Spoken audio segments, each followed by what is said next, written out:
ओम नमः सिद्धेभ्यः। ओम नमः सिद्धेभ्यः। ओम नमः सिद्धेभ्यः। नमो जनाणम। सभी को सादर श्रद्धात्मक वंदन।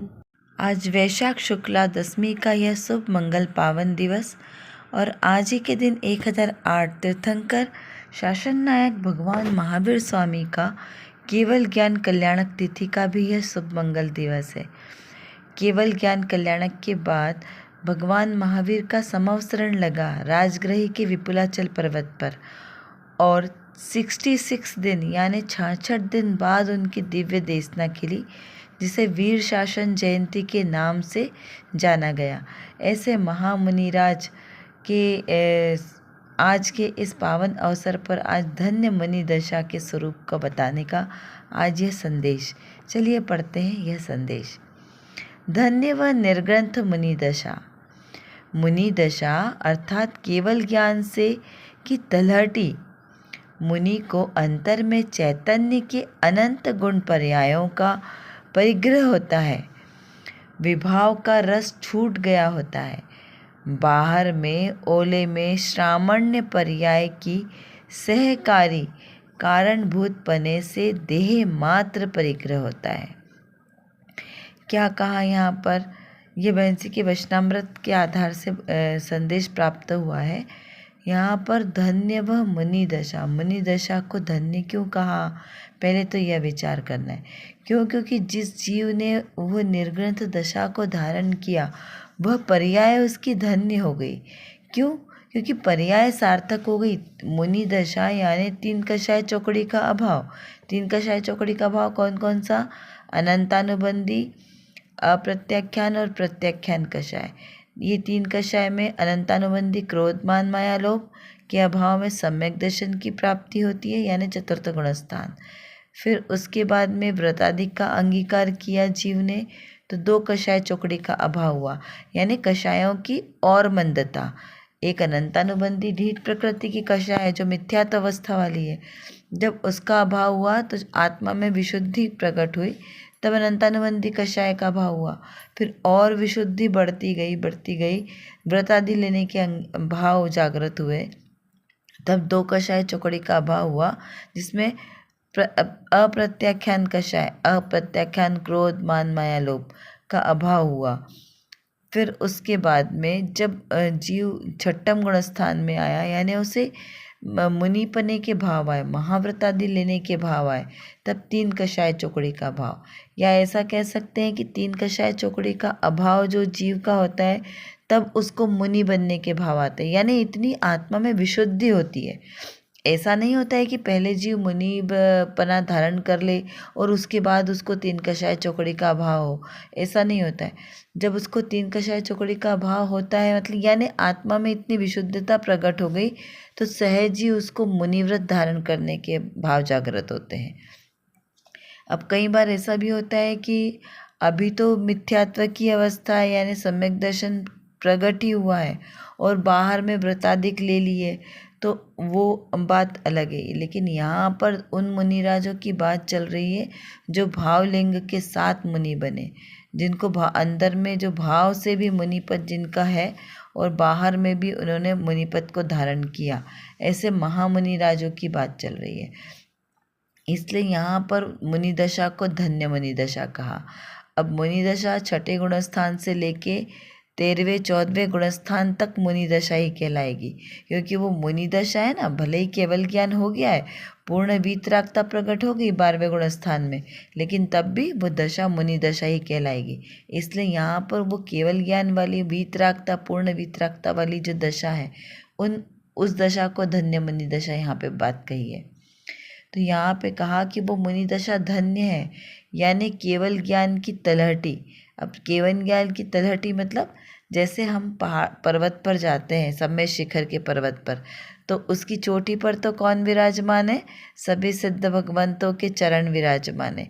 यानी 24 तीर्थंकर वहाँ से सिद्ध गए तो उनके चरण चिन्ह वहाँ पर ऊपरी टोक पर विराजमान है। वहाँ पर मुनिराजों ने तपस्या की और वहाँ से मोक्ष गए। लेकिन तलहटी कहाँ से चालू होती है? नीचे से। तो वो नीचे की जगह भी तो पवित्र हुई ना, पूरा वो क्षेत्र ही पवित्र हुआ। अभी वहाँ पर चरण नहीं है, लेकिन भाव वहीं से कैसे होते हैं? हमारे पवित्र हो जाते हैं, क्योंकि अंतर में भावना कहाँ आती है कि अरे यही वह भूमि है, यहाँ से मुनिराज चलकर पर्वत पर गए आत्म साधना के लिए। तो इसलिए यहाँ पर कहा कि वो जो केवल ज्ञान प्राप्त होने वाला है कब? 13वें गुणस्थान में। तो 12वें गुणस्थान से तो वीतराग दशा चालू हो गई, 12वां 13वां और 14वां। तो वो 13वें में जो केवल ज्ञान प्रकट होने वाला है उसकी शुरुआत कहाँ से हुई? चतुर्थ गुणस्थान से, यानी सम्यक दर्शन के साथ। सम्यक दर्शन के साथ आंशिक वीतरागता प्रारंभ हुई, तो इसलिए उसको केवल ज्ञान की तलहटी कहा। किसको?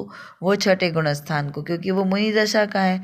चतुर्थ गुणस्थान में प्रारंभ हुआ, फिर पंचम गुणस्थान में थोड़ी और विशुद्धि बढ़ी, फिर और विशुद्धि बढ़ी, और छठम गुणस्थान। तो सबसे पहले जब जीव दीक्षा लेते हैं, मुनि महाव्रत अंगीकार करते हैं, उस समय उनका 7वां गुणस्थान होता है, क्योंकि आत्मा में जितनी विशुद्धि होगी तब उनको मुनिपने के भाव आएंगे। तो सबसे पहले 7वां गुणस्थान होता है, फिर कुछ समय के बाद वो गुणस्थान से गिर जाते हैं, क्योंकि एक जैसा उस भूमिका में एक जैसा कंटिन्यू लंबा ध्यान नहीं रह सकता। तो वहाँ से जीव का उपयोग थोड़ा सा बाहर में आता है, यानी शुभ क्रियाओं में ही आएगा। तो वहाँ पर उसमें छठा गुणस्थान बनता है, यानी छठा गिरता हुआ गुणस्थान है। पहले 7वां बनेगा डायरेक्ट, फिर कुछ देर में छठा है। इसलिए मुनियों का छठा और 7वां दोनों गुणस्थान कहा जाता है। उसे झूले वाला बोलते हैं, कि ऊपर नीचे चलता रहता है। एक जैसा कभी छठा भी नहीं रहेगा और एक जैसा 7वां भी नहीं रहेगा। कभी छठे में, कभी 7वें में, कभी छठे में, कभी 7वें में, इस प्रकार से उनका वो चेंज होता रहेगा। फिर वो गुणस्थान धीरे धीरे धीरे धीरे बढ़ते बढ़ते आगे बढ़ते हैं। अब देखिए यहाँ पे भी मुनियों के गुणस्थान बढ़ने की भी एक क्रम है, निश्चित क्रम। वो अपने निश्चित क्रम से आगे बढ़ते हैं। वहाँ पर 8वें गुणस्थान में 2 श्रेणियाँ होती है, एक छपक और एक उपशम श्रेणी। तो जो जीव छपक श्रेणी से चढ़ते हैं, यानी तीव्र उग्रता के साथ चढ़ते हैं, उग्र पुरुषार्थ के साथ, वे डायरेक्ट 8वें गुणस्थान से 12वें गुणस्थान में पहुँच जाते हैं। अब ऐसा कैसे हो सकता है? मतलब डायरेक्ट, मतलब गुणस्थान तो आता है, लेकिन उसका काल इतना कम होता है कि वो पकड़ में नहीं आता, और वो वहाँ पे रुकते नहीं हैं, और सीधे अपनी उग्र साधना के बल पे 12वें में चले जाते हैं। फिर वहाँ से वापस नीचे नहीं आते। लेकिन जो धीरे धीरे उपशम श्रेणी से चढ़ते हैं, वो 11वें तक जाके नियम से नीचे आते हैं। वो गिरने वाला गुणस्थान ही है, कि वहाँ से नियम से जीव नीचे आता है, फिर से पुरुषार्थ करता है, और फिर वह आगे बढ़ते हैं। तो इस प्रकार यहाँ पर वो जो मुनि दशा है, यानी छठा 7वां गुणस्थान, उसे यहाँ पर केवल ज्ञान की तलहटी कहा है, कि वहाँ पर जीव बैठ के पुरुषार्थ करते हैं और उस आत्मा के आनंद का स्वाद लेते हैं, कि कैसा अद्भुत आनंदमयी मेरा चैतन्य स्वरूप आत्मा है। तो मुनि के अंतर में चैतन्य के अनंत गुण पर्यायों का परिग्रह होता है। अब मुनि यानी क्या? जो मननशील है, जो प्रति समय मनन करने वाले, जो अपरिग्रही है, जिनके पास वस्त्र का धागा मात्र परिग्रह भी नहीं है, यानी अपरिग्रह। अपरिग्रह महाव्रत के धारी हैं, ऐसे मुनिराज है। तो परिग्रह किसका है? एकमात्र उनके अनंत गुणों का। देखिए आत्मा में, आत्मा कौन है? जीव द्रव्य, और जीव द्रव्य में गुण कितने हैं? अनंत। तो जीव द्रव्य में अनंत गुण है, तो मुनिराज को उन अनंत गुणों का परिग्रह हुआ ना, और उन अनंत गुणों की अनंती पर्याय, उसका परिग्रह। तो इसलिए गुणों का और उनकी पर्यायों का परिग्रह मात्र है। फिर बाहर में अगर देखा जाए तो देह मात्र परिग्रह है। क्या कहा? देह मात्र परिग्रह है, क्योंकि आत्मा है ना। अब आत्मा है तो अनादिकाल से आत्मा इस शरीर आदि के संयोग से ही रहता है। तो ये जो देह है, ये भी तो परिग्रह है ना, क्योंकि आत्मा के साथ वो चिपका हुआ है। यदि शरीर ना रहे तो आत्मा मुक्त अवस्था को प्राप्त हो जाए। तो इसलिए यहाँ कहा कि वे धन्य मुनिराज जो केवल ज्ञान की तलहटी में विराजमान है, उनको ये देह मात्र का परिग्रह है। और देह मात्र का परिग्रह भी कब छूट जाता है?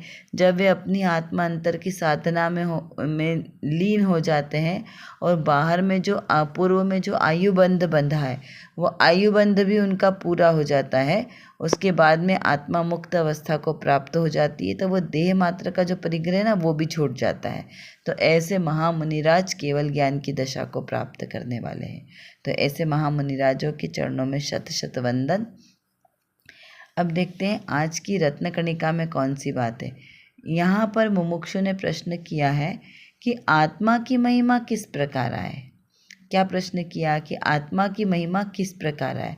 अभी तो हमें आत्मा दिखाई देता नहीं है, अनुभव में आता नहीं है, तो हमें तो इस शरीर की महिमा ही आती है, पर द्रव्यों की ही महिमा आती है, क्योंकि जो द्रव्य हमें दिखाई नहीं देता उसकी महिमा कैसे करें। तो उसका समाधान स्वरूप यहाँ कहा कि आत्मा ज्ञान स्वरूप वस्तु है। क्या है?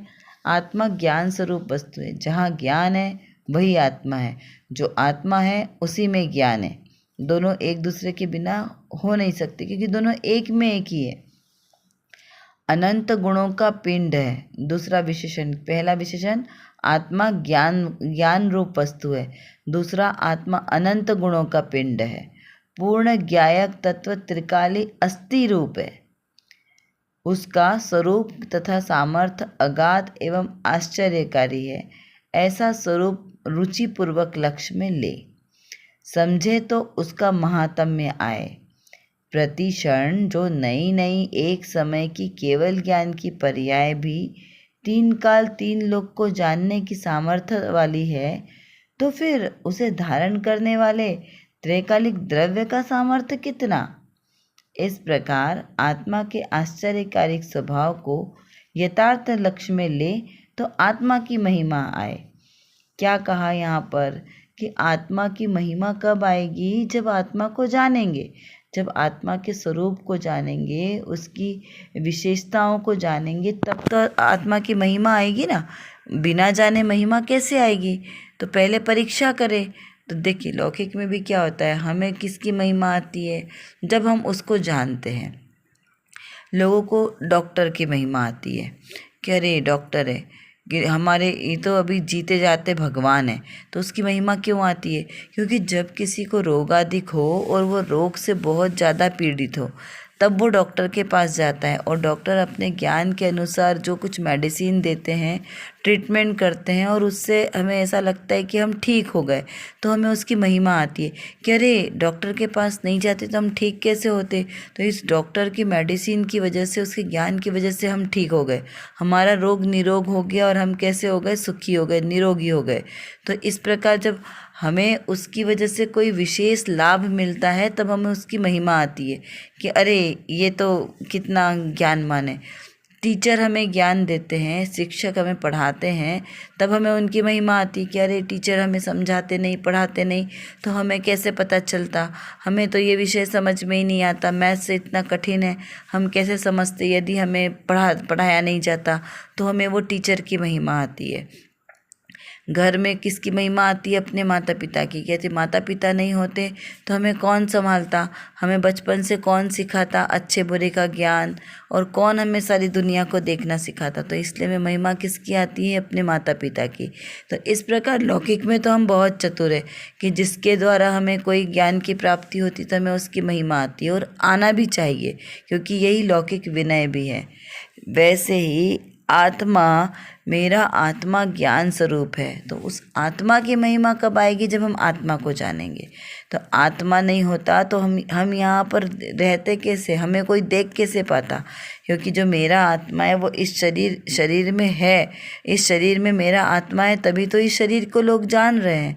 यदि मेरा आत्मा इस शरीर से निकल जाए तो लोग इसको क्या बोलेंगे? मुर्दा, है ना। और मुर्दे को कोई रखता है अपने पास, उसको कहाँ ले जाते हैं? शमशान में। तो इस शरीर की महिमा किससे है? मेरी आत्मा से। यदि मेरी आत्मा नहीं होता तो ये शरीर नहीं होता। तो हमें अपनी आत्मा की महिमा आना चाहिए, इस शरीर की नहीं। और हम क्या करते हैं? इस शरीर की महिमा करते कि हमारा रूप ऐसा, क्योंकि रूप रंग रस वर्ण ये तो पुद्गल का कार्य लक्षण है। और पुद्गल जाना भी किससे जाता है? इन रूप रस गंध वर्ण से, और वही दिखाई देता है। बाकी के सभी द्रव्य कैसे हैं? अरूपी है, एकमात्र पुद्गल द्रव्य ही दिखाई देता है। तो यहाँ पर इस पुद्गल द्रव्य की महिमा मेरे आत्मा से हमें इसका ख्याल आना चाहिए। इस शरीर से मेरी महिमा नहीं है, शरीर से मेरी पहचान नहीं है। ये पहचान मात्र के लिए हमने इसको नाम आदि दिया है, 5 इंद्रियाँ दी हैं, लेकिन महिमा किसकी है? मेरे आत्मस्वरूप की। क्योंकि मेरा आत्मा कैसा है? नंबर 1, आत्मा ज्ञान स्वरूप है। ज्ञान नहीं तो वहाँ कुछ नहीं। एक ज्ञान रूप अमर लोक में, बाकी है नश्वर सभी। एक ज्ञान मात्र है, वही अमर है इस लोक में, बाकी कुछ भी कार्यकारी नहीं है। आत्मा अनंत गुणों का पिंड है, अनंत गुण है उसमें भरे हुए। प्रति समय नए नए गुणों की पर्याय हैं, उससे मेरा आत्मा वैभवशाली है। वह पूर्ण ज्ञायक एवं त्रिकाली अस्तित्व रूप है। यहाँ क्या कहा? पूर्ण ज्ञायक है, अधूरा नहीं है, सब बात में पूरा है, पूर्णता लिए है। ऐसा ज्ञायक यानी जानने वाला तत्व है।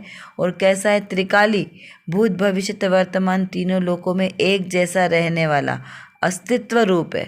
उसका कभी नाश नहीं होता। अस्तित्व को अस्तित्व गुण किसे कहा? जिसका कभी नाश नहीं होता। ऐसा सदा काल एक जैसा रहने वाला यह मेरा ज्ञायक स्वरूपी भगवान आत्मा है। 4th, उसका स्वरूप तथा सामर्थ्य अगाध है। उसकी सामर्थ्य और उसके स्वरूप की कोई सीमा नहीं है। ऐसे अनंत वीर्य गुण को धारण किए मेरा आत्मा है एवं आश्चर्यकारी है, यानी अद्भुत शक्तियों से परिपूर्ण है। ऐसा मेरा यह आत्मा है। ऐसे स्वरूप को रुचिपूर्वक लक्ष्य में ले। ऐसे स्वरूप को जब हम अपन उसको साधना करेंगे, उसको समझेंगे, तब हमें अपनी आत्मा की महिमा आएगी कि ओहो, मेरा आत्मा ऐसा अलौकिक वस्तु है।